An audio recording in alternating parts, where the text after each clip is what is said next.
తీసుకో దిగు, అంబలి తాగు. నువ్వు పట్టుకొని తాగలవు కదా, నేను తాగించనా? వద్దు, నేను తాగుతాను.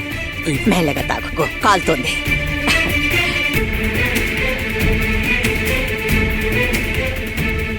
అరే ఏమిటి దిగు, ఎందుకు అలా చూస్తున్నావు? కళ్ళతోనే కాల్చేస్తావా?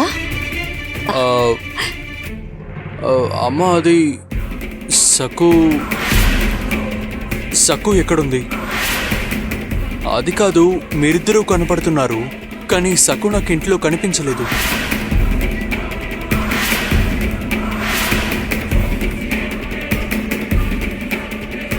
అంటే నా కళ్ళల్లో నీకు సక్కు కనిపిస్తోందా? అందుకే అలా చూస్తున్నావా?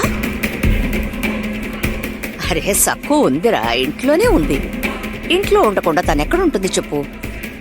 అదే పెళ్ళైన ఆడవాళ్ళకి పనులుంటాయి కదరా. మన సక్కుకి అందరికీ సహాయం చేయడం అలవాటు. ఎప్పుడూ ఏదో ఒక పని చేస్తూనే ఉంటుంది. తను ఇంట్లోనే ఉందిరా, నువ్వేం కంగారు పడుకో. అంబలు తాగు నాన్న, అంబలు తాగు. మొత్తం తాగేయాలి, ఒంట్లో ఓపిక రావాలి కదా. తాగు. మనోరమ, ఒక విషయం గుర్తుంచుకో, రేపటి రోజు నీ జీవితంలో చాలా ప్రాముఖ్యమైనది. ఇప్పటికే మనం సక్కుని గుట్ట మీద కట్టేసి ఉంచాం. మనం ఎంతసేపని తనని అలా అక్కడ ఉంచగలం? తనని రేపు వైకుంఠానికి పంపించి తీరాల్సిందే. బాబాగారు, దిగుకి ఆయన గారికి ఏం చెప్పాలి?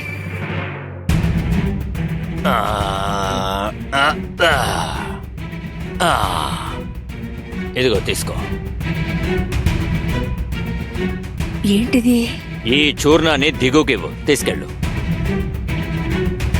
ఎందులోనైనా కలిపివ్వు. ఈ చూర్ణాన్ని అంబల్లో కలిపిస్తే 8 గంటలు నిద్రపోతాడు. దీనివల్ల దిగుకి ఏమీ అపాయం కలగదు కదా? ఇలా ఇవ్వు, ఇవ్వు, ఇవ్వు మనరమ్మా, ఇవ్వు, నాకివ్వు, ఇవ్వు. నీకు నా మీద నమ్మకం లేకపోతే ఎందుకు ఇక్కడికి వచ్చావు? నాతో ఎందుకు మాట్లాడుతున్నావు? వెళ్ళు, వెళ్ళు, నీ కొడుకుని కోడల్ని చూసుకో, వెళ్ళు. లేదు, అలా కాదు బాబాగారు. మరింకెలా? అరే, ఈ చూర్ణం కడుపులోకి వెళ్తే గాఢంగా నిద్రపడుతుంది. 8 గంటల పాటు హాయిగా నిద్రపోయి లేస్తే అప్పుడు చూడు, దిగు ఆరోగ్యం మెరుగుపడుతుంది. తీసుకో.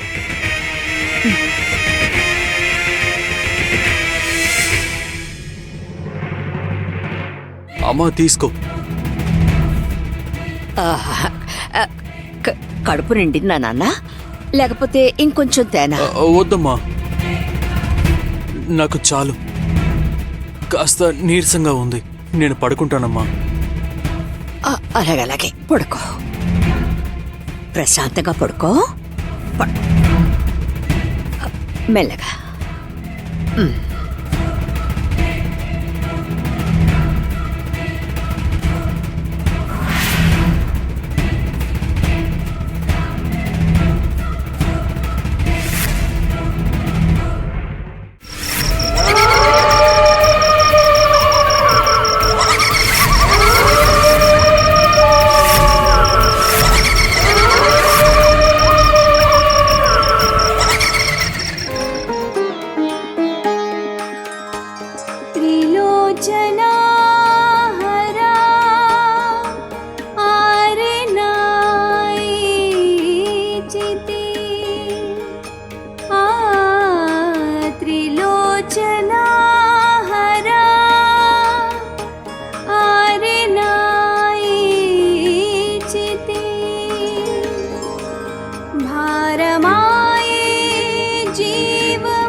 कालरात्रि वगचि देव